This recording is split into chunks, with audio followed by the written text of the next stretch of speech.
So what have we got in here? Again, you got your house starter battery. Okay. Sorry. That's all right. We'll do it. This is stuff. This is all I know. That's cool. Starter battery. Yeah. GPS and control unit for the auto helm and something called an RS Shipmate RS 5500. Okay. I don't know what it is, but yep. Yeah, so that's a control unit for that gear. Yeah. This is the isolator for the starter battery. Right. That's the isolator. Switch.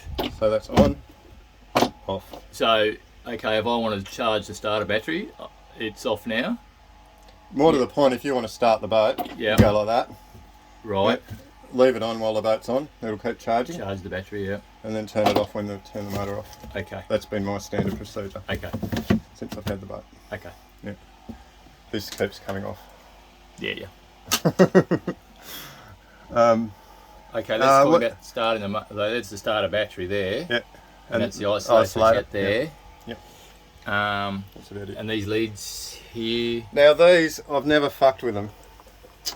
One's marked inverter out, and the other one I think was marked shore power or something like that.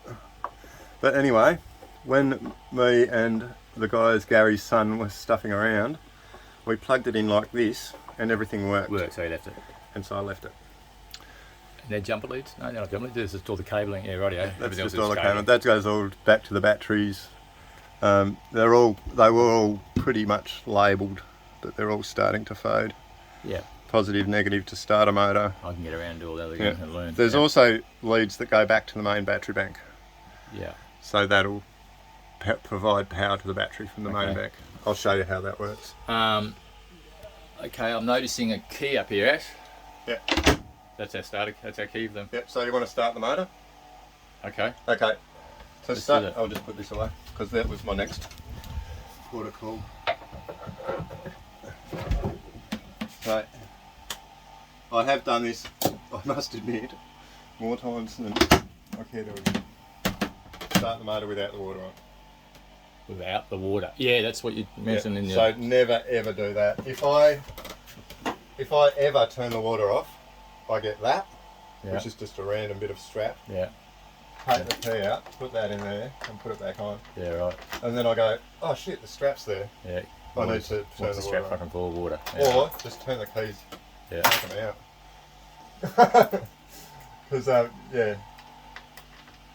when we first bought the boat, I did it, and we had to replace the impeller and clean the whole system out because there was bits of impeller rubber everywhere. Fortunately, the motor didn't suffer any damage, and it was. And you have to turn the water off every time you turn the motor off? No. No. In theory, every time you get to an anchorage, turn the water off. In practice, you're on the boat. If it's going to sink, you're going to be there. Oh, okay. That's the reason why. But if you're leaving it at a mooring, this is the only way that this comes up. So pay attention. You lift it up at the back, grab that side, then you lift that side. Yeah. Then it swings just down under this. Yeah. And up. What a trick. That way. It's got to go like that. And then when you go back down, it's exactly back the other way. Yeah. But that is literally the only way you can get it gentle, in. Gentle. Okay. Now you're into... Shit. This is the main seacock. That's your engine seacock. If that's off and you turn your motor on, you could kill the motor. Yeah.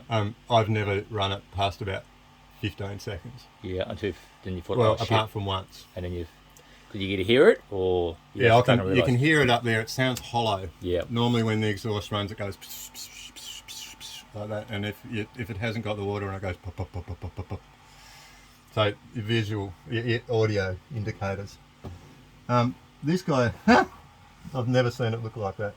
What's that mean? That's the primary water filter. And that's water. Well, that's full of what's the river we're in called? The Burnett River. Burnett River water. And it's normally crystal clear. Well, I was going to ask you, that was a question I was going to ask you, just generally about fresh water, like rivers versus salt water, sea water. I much prefer to be in the sea water. Yeah. I don't think it's going to make much difference. Say that. Primary fuel filter. Fuel off, diesel off. So if the diesel ever starts leaking, you turn that guy, and that'll turn the day tank off. Yep. Then turn it back on like that. So it's on now. The primary filter, which it's really good to visually inspect Yes. that one. They're Yes. really cheap and easy to Yes. replace. So that's your primary filter. If that starts getting like dirty or looks fucked or whatever, it looks nice now. It's clearly new. Yeah, if that gets all fucked, just replace it. There's a bowl here too, bowl type. So that'll collect any water that ends up in the system will collect down there.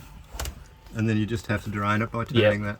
And then you get something under it. Yep. So it's got 2 filters now. When I bought the boat, there was no filter. No filters. Really? There was no water filter. Wow. This is one my friend Jim gave me.